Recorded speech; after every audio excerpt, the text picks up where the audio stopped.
Muy bien, estamos en Caracol Sostenible, en Caracol Radio, en esta alianza con la Universidad Externado de Colombia. Profesor Gustavo Yepes, el 7 de abril es el Día Mundial de la Salud. ¿Qué nos dice el ODS número 3 que tiene que ver con salud y bienestar? Gabriel, es un ODS muy importante que desde el año 2000 comenzó a ser parte de los objetivos del milenio y en la actualidad busca el bienestar para todos los ciudadanos. Incluso estamos hablando ya de salud mental, pero también situaciones básicas como evitar las muertes prematuras de niños, la mortalidad materna, enfermedades como el SIDA o esas enfermedades tropicales que tenemos en regiones como la nuestra, y en general aumentar la vacunación y buscar cómo al final todo el mundo tiene el derecho a una salud mínima en todo el mundo. Pues hoy queremos aterrizar los objetivos de desarrollo sostenible y Caracol Sostenible en una entidad muy importante para nuestro país, como es la Defensoría del Pueblo. La Defensoría del Pueblo es la entidad encargada de defender, promocionar, proteger y divulgar los derechos humanos, las garantías y libertades de los habitantes dentro del territorio nacional y de los colombianos residentes en el exterior. Iris Marín es la defensora del pueblo. Doctora Iris, bienvenida a Caracol Sostenible. ¿Cómo está usted? Buenos días, muchísimas gracias por la invitación. Muy bien. Bueno, ¿cómo vivimos y cómo podemos hablar de sostenibilidad y bajar un poco lo que se hace desde la Defensoría del Pueblo cuando hablamos de sostenibilidad, en especial la salud de la que estamos hablando el día de hoy? Bueno, sí, la Defensoría del Pueblo tiene una función que, como mencionabas, Gabriel, tiene que ver con la supervisión, el acompañamiento, la promoción y divulgación de los derechos humanos y dentro de ellos el derecho a la salud. Desde que soy defensora del pueblo en septiembre del año 2024, establecí un decálogo de prioridades y en ese decálogo de prioridades identificamos cuáles son los 10 temas más graves de derechos humanos para Colombia en los que la Defensoría del Pueblo tiene que hacer una acción, digamos, muy decidida para contribuir a mejorar esta situación. Y uno de esos temas es el tema del derecho a la salud, que está en el punto cuarto del decálogo relacionado con derechos sociales. La Defensoría del Pueblo recibe la mayor cantidad de quejas que recibe la Defensoría del Pueblo desde el año 2010 es las quejas relacionadas con derecho a la salud. Y de hecho, en los últimos 2 años hemos tenido un aumento bien importante de quejas respecto de falta de atención en servicios de salud o que no es oportuna, o negaciones o dilaciones, ya sean en medicamentos, en servicios especializados, y esas quejas han aumentado en un 75% en los últimos 2 años. Entonces, sí es un tema central para la Defensoría en general y para esta administración en particular. Defensora, digamos que acaba de mencionar ese aumento importante en las quejas sobre las atenciones en la salud y yo he tenido la experiencia de recibir el apoyo de ustedes para pedir algunas de esas tutelas para que atiendan por favor a las personas que lo necesitan urgentemente.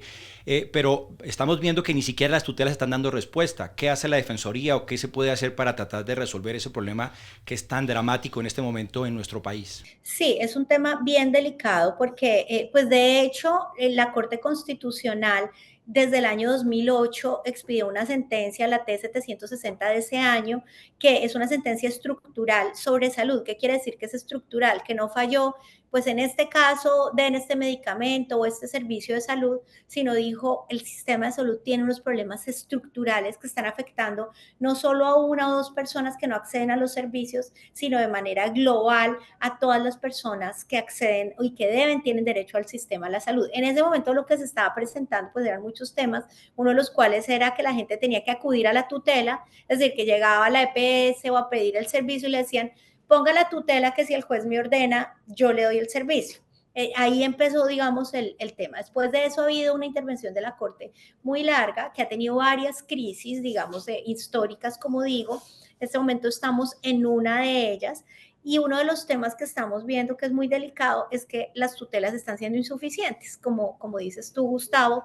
Es decir, que la Defensoría del Pueblo pone la tutela o los pacientes, las personas ponen la tutela, la ganan, hacen la orden y aún así pues no se cumple, hay desacatos e inclusive los desacatos no se cumplen.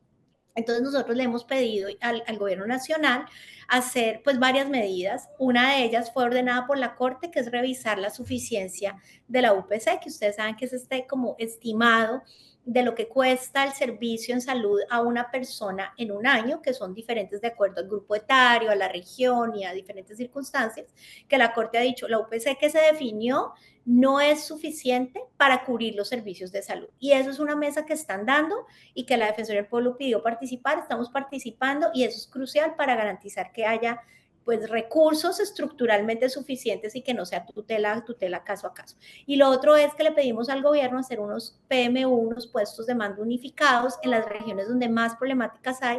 Por ahora empezamos con temas de medicamentos, pero puede ser que también hablemos de otros temas, y el gobierno aceptó. Allí en esos PMUs van a estar sentadas las EPS, las gobernaciones, las alcaldías y pues la Defensoría del Pueblo, y la idea es que allí se resuelvan, digamos, dónde están los cuellos de botella que impiden, por ejemplo, entregas de ciertos medicamentos. Es decir, que es una instancia para hacer cumplir las tutelas de manera estructural y no seguir, digamos, llevando tutelas que resultan en órdenes que no se cumplen. Bien, si hay algo maravilloso que por lo menos yo me he encontrado desde que tenemos este Caracol Sostenible, es encontrarnos lo sensato de lo que son los 17 ODS sobre los que trabajamos. También, dentro de las realidades que nos encontramos, profe, es que en muchas materias las metas que nos trazamos a 2030, incluso a 2040 y 2050, no van a ser cumplibles, son imposibles de cumplir como está marchando el mundo en estos momentos. Mi pregunta para la defensora, ¿esto aquí es de gobernanza o es de dinero cuando estamos hablando de la salud y tratar de llevar más salud a todo el territorio nacional y a estos problemas que estamos viviendo en el día a día, que por un lado se vuelven políticos, pero del otro lado está la salud del colombiano? ¿En dónde está ese porcentaje que uno podría decir si es de gobernanza, si es de proyectos de ley, si es de volver a tener el control de las EPS, es la integración vertical de la que se habla el día de hoy, o es de solamente dinero? Sí, pues la Defensoría del Pueblo cree que es ambas cosas, es de financiación y de gobernanza. Pues como decía, estas crisis y estos sistemas, estos problemas estructurales del sistema de la salud no son nuevos. Ahora el gobierno actual ha promovido una reforma a la salud que, como ustedes dicen, han generado pues unas discusiones muchas veces muy politizadas. Es decir, creo que todos los actores tienen algo de razón en sus observaciones, pero la verdad muchas veces se politiza el debate y es difícil ver claro. La Defensoría del Pueblo tiene un rol ahí fundamental y es como organismo independiente del gobierno y cuyo único mandato es defender los derechos del pueblo, de la población.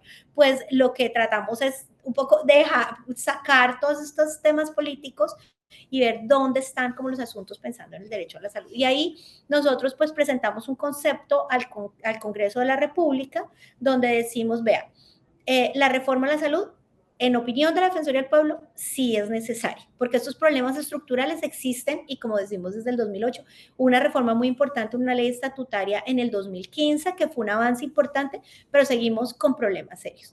Entonces, pero esa reforma tiene que tener en cuenta que no estamos en ceros, es decir, hay una institucionalidad que se tiene, más que la institucionalidad, digamos, hay unas conquistas del sistema que cualquier reforma debe ser para fortalecer y que no sean regresivas. Ese es un punto central.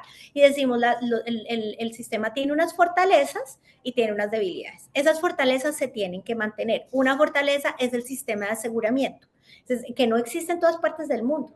Es decir, que todas las personas en Colombia tenemos derecho a un aseguramiento que nos garantice la prestación de salud. Ahora, la prestación efectiva tiene problemas. Y en los retos, mejorar la atención primaria, y sobre eso hay consenso entre todos los actores, mejorar la situación laboral y de todas el personal que presta servicios de salud. Todos sabemos que los médicos y las médicas no ganan, digamos, de acuerdo a su talento, a lo que cuesta la formación de un médico, una médica en Colombia, no es, digamos, rentable para ellos y no es digno tampoco, y son parte fundamental del sistema. Y también el tema, digamos, de la intermediación financiera. Yo no quiero aquí estigmatizar a todas las EPS, ni mucho menos, pero también es cierto que objetivamente ha habido sanciones y ha habido procesos judiciales en los que se ha establecido la responsabilidad de algunas entidades prestadoras de salud que no han administrado responsablemente sus recursos. Y eso hay que mejorarlo, porque lo que pasa es que unos dicen, algunas EPS dicen, a mí no me han pagado al día y yo no tengo recursos suficientes para pagarle a los prestadores.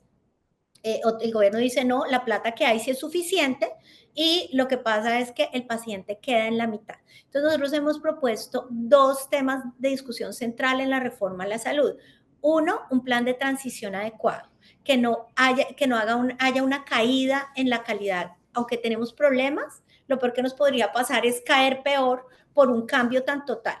Y segundo, y eso implica un plan de transición. Y segundo, mirar muy bien el tema de financiación, porque hay un concepto del Ministerio de Hacienda que dice que la reforma sí está financiada, pero que hay deudas pasadas. Entonces es como nos dejan las mismas, porque es lo que dice todo el mundo.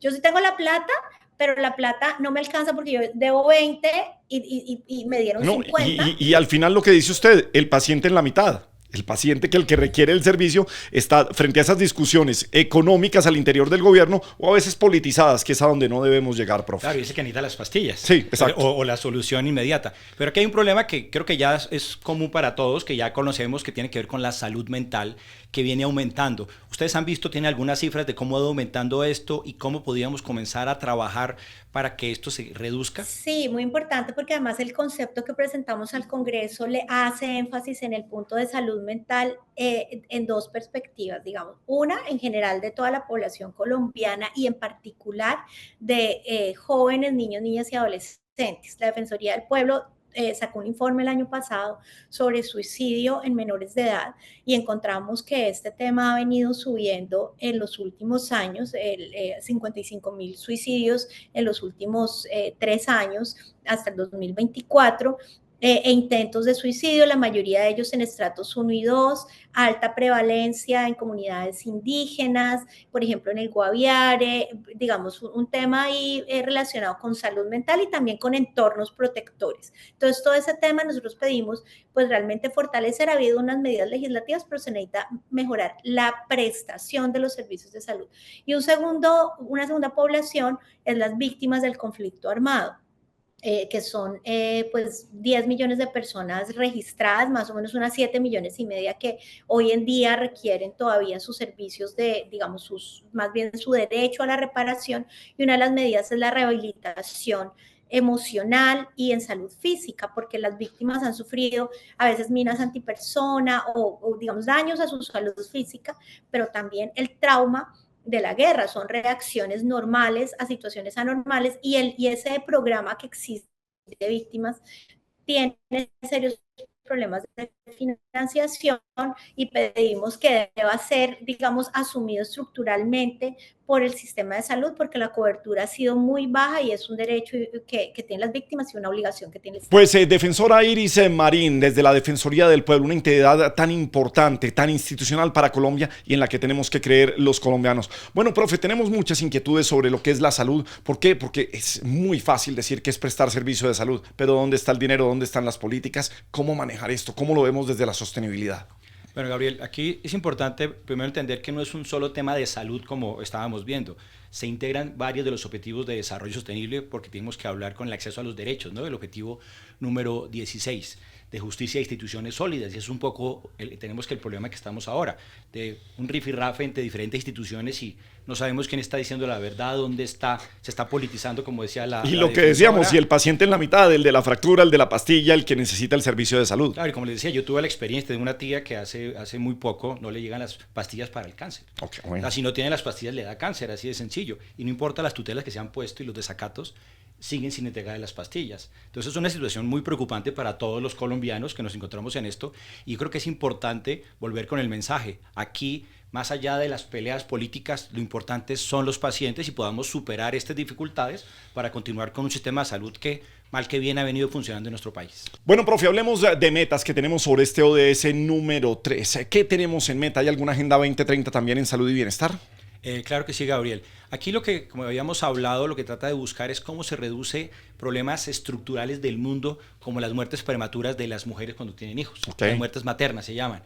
O también los niños prematuros. Por ejemplo, algunas metas hablan de reducir a 70 por cada 100.000 nacidos vivos en la tasa de muertes maternas, o en la de los niños estamos hablando de reducir la mortalidad neonatal a menos de 12 por cada 100.000 nacidos vivos. Hablamos de salud, hablamos del ODS número 3 en Caracol Sostenible.